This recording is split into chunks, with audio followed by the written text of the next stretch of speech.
근데 응가 같은 경우가 기저귀를 뗐음에도 불구하고 응가가 말이 오면 저에게 와서 엄마 응가 그러면서 기저귀를 채워달라고 했어요. 안녕하세요. 아동 심리치료사 및 임상심리사 지혜입니다. 오늘은 많은 부모님들께서 배변 훈련에 대해서 굉장히 많은 질문들을 주셔서 배변 훈련에 대해 코칭해 드리려고 합니다. 우선 어머니들께서 우리 반 친구들 중에 다 기저귀를 뗐는데 우리 아이만 못 뗐어요. 어쩌죠 선생님? 라는 질문들을 굉장히 많이 주시는데요. 그럼 이 배변 훈련 과연 언제 해야 될까요? 우선은 그 시기를 보기 전에 프로이드의 발달 단계를 살펴보면 좋을 것 같은데요. 우선 출생부터 18개월까지는 구강기로 모든 입으로 물고 빨면서 입으로 탐색하는 모습을 보입니다. 그 다음 두 번째 발달 단계인 8개월부터 36개월 사이를 항문기라고 이야기하였습니다. 입으로 가져가 물고 빨고 하던 아이들이 이젠 그런 집중도가 항문 근처로 집중돼 아이가 대소변에 대한 흥미와 관심이 늘게 됩니다. 그러니 프로이드의 발달 단계를 살펴보면 최소 18개월은 돼야 이제 배변 훈련을 할 수 있는 시기가 될 수 있습니다. 그럼 18개월이 됐다고 바로 요이 땅! 이제부터 우리 배변 훈련 시작하자! 이렇게 되는 것일까요? 아닙니다. 배변 훈련을 하려면 우선 아이가 준비가 되어 있는 게 가장 중요한데요. 그럼 아이는 어떤 준비가 되어 있을 때 저희가 배변 훈련을 시작할 수 있을까요? 우선 첫 번째, 아이가 쉬나 응가 이렇게 말로 표현할 수 있을 때입니다. 두 번째, 아이의 대소변을 보는 시간이 주기적으로 안정적일 때가 되었을 때입니다. 세 번째, 기저귀에 대소변을 보고 나서 엄마 축축해 이렇게 엄마 젖었어 라고 표현을 하면서 기저귀에 대소변을 다 본 다음에 그것을 불편해하였을 때고요. 네 번째, 아이가 스스로 바지를 내릴 수 있을 때입니다. 이렇게 우리 아이가 이 네 가지의 행동을 보인다면 이제 우리 아이가 배변 훈련을 할 준비가 되었구나 라고 생각하시고 이제 부모님들도 준비를 하셔야 돼요. 부모님들은 어떠한 준비를 하시냐? 우선 아이들은 기저귀에 대소변을 보는 게 너무나 당연하고 편했던 아이들입니다. 그렇기 때문에 이제는 기저귀가 아닌 변기에서 자연스럽게 대소변을 볼 수 있도록 도와주셔야 되는데요. 기저귀에만 대소변을 보았던 아이들은 변기에 앉아서 대소변을 보는 게 어렵고 무서워하는 친구들이 많습니다. 그렇기 때문에 첫 번째, 변기에 대소변 보는 것을 친숙하게 만들어야 합니다. 그러기 위해서는 대소변에 관련된 책과 그리고 저희 아이는 그 당시 호비를 구독을 하였었는데요. 호비를 구독하니까 배변 훈련할 때에 맞춰 그 책이랑 그리고 호비랑 변기를 보내주셔가지고 그 호비 인형으로 변기에 앉혀서 아이가 소변도 보고 대변도 보는 그런 역할놀이를 굉장히 자주 했던 기억이 납니다. 그리고 아이가 좋아하는 유아용 이제 변기를 하나 구입하셔서 요즘에는 유아용 변기가 굉장히 다양하고 아이들이 흥미롭게 생각하는 변기들이 굉장히 많아요. 그래서 아이가 좋아하는 캐릭터의 변기를 구입을 하셔서 그 변기에 스스로 앉아보는 연습 그리고 변기 게임을 하는 것도 추천해드립니다. 변기를 가운데 놓고 엄마, 아빠, 아이가 막 돌아다니다가 누가 제일 먼저 변기에 앉을까? 그러면서 변기에 딱 엉덩이를 맞춰서 앉는 그런 게임이 있는데요. 아이들이 정말 너무나 흥미로워하더라고요. 그래서 그렇게 변기에 친숙하게 만드는 것이 부모님의 준비라고 할 수 있겠고요. 그리고 또한 이제 기저귀를 빠이빠이 하고 아이들이 좋아하는 캐릭터의 팬티를 준비하셔서 아이들에게 또 팬티를 입는 것에 대한 흥미도를 높여주시면 좋을 것 같습니다. 그리고 또 한 가지 팁은 조금 부끄러울 수도 있지만 부모님들께서 대소변 하는 모습을 아이들에게 자연스럽게 노출을 해주시면 아이들도 이제 관심을 갖고 엄마 아빠도 저렇게 변기에 앉아서 대소변을 보는구나, 변기는 무서운 게 아니야 라는 인식을 할 수 있게 되니 자연스럽게 노출해 주시는 것도 좋고요. 저 역시 저희 아이에게 대소변 보는 모습을 자연스럽게 노출을 하니 아이가 대소변 보는 것에 대한 거부감이 굉장히 줄었던 것으로 기억이 됩니다. 그러면 이제 아이도 준비가 됐고 부모님도 준비가 되셨다면 이제 진짜로 배변 훈련을 해보시는 거예요.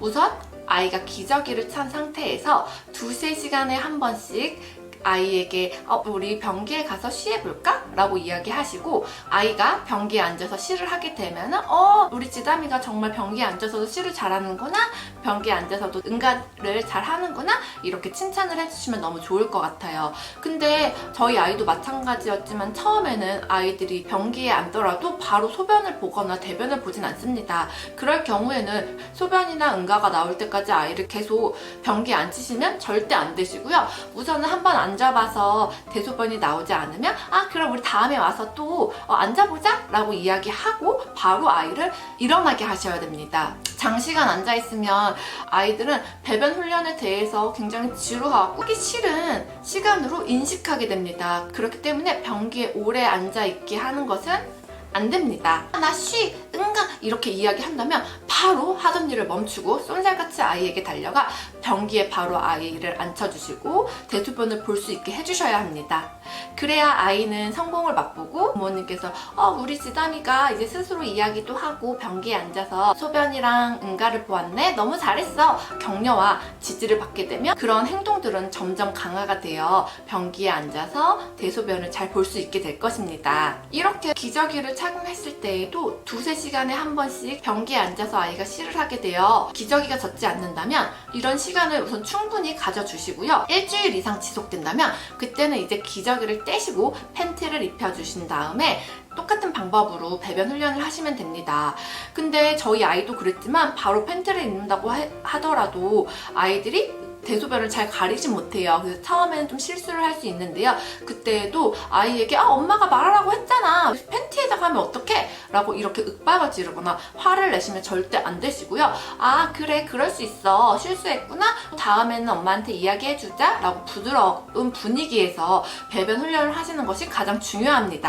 아이가 팬티에 실수를 하더라도 바로 우리 아이는 안 되겠다, 바로 기저귀를 다시 차야겠다 라고 하시는 게 아니라 우선 충분히 일주일 동안 아이가 실수를 하지 않았더라면 그 이후에는 아이가 팬티에 실수를 하더라도 바로 기저귀를 채우지 마시고 조금 인내심을 가지고 일관적으로 아이에게 팬티를 입혀주시면서 배변 훈련을 지속적으로 하는 게 중요합니다. 또한 저희 아이는 유아 변기를 제가 이제 마련을 해줬음에도 불구하고 유아 변기에는 별로 관심이 없고 정말 놀잇감이라고 생각을 했고, 진짜 성인이 쓰는 변기에 아이용 의자를 끼워서 주니 그곳에서 쉬를 하는 모습을 보였어요. 그래서 아동용 변기는 한 번도 사용을 하지 않았고요. 성인용 변기에서 쉬를 하는 모습을 보였습니다. 이런 것도 전혀 상관이 없으세요.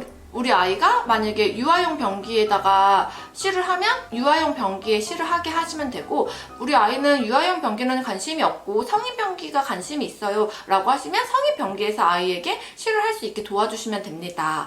또한 저희 아이 같은 경우에는 소변은 이런 식으로 굉장히 잘 빨리 가렸어요. 그런데 대변은 조금 힘들더라고요. 우선 소변 같은 경우에는 아이가 기저귀를 떼고 팬티를 입고 본인이 쉬라고 이야기를 할 때 바로 제가 도와줘서 변기에 가서 쉬를 잘 했는데요.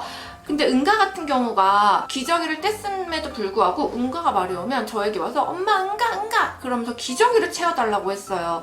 그러면서 기저귀를 채워주면 방에 문을 닫고 들어가든지 커튼 뒤에 숨던지 구석에 가서 혼자 응가를 하는 모습을 보였는데요. 쉬는 이렇게 굉장히 빨리 뗐는데 응가는 계속 기저귀를 채워달라는 모습이 한동안 지속돼요. 그래서 이때 제가 사용했던 꿀팁, 이런 친구들이 은근히 많더라고요. 우선 아이가 응가라고 이야기했을 때 기저귀를 채워주시는 게 아니라 아이와 함께 화장실로 가시는 거예요. 그리고 아이에게 우선 변기에 앉아보고 응가가 나오지 않으면 다시 엄마가 기저귀를 채워줄게 라고 이야기하시고, 그리고 나서 변기에 갔을 때 아이가 좋아하는 장난감 하나를 함께 가지고 갔어요. 그래서 아이를 먼저 변기에 앉히시고 우리 자동차 한 번만 미는 놀이 해볼까? 아니면 역할놀이를 제가 먼저 시작해서 하면 아이도 역할놀이를 해요. 그러다 보면 자연스럽게 응가가 나오게 됩니다. 왜냐면 아이는 응가가 마려워서 저에게 기저귀를 채워달라고 했고, 저는 기저귀를 채워주지 않고 변기로 가서 아이와 함께 아이가 좋아하는 놀이를 같이 했어요.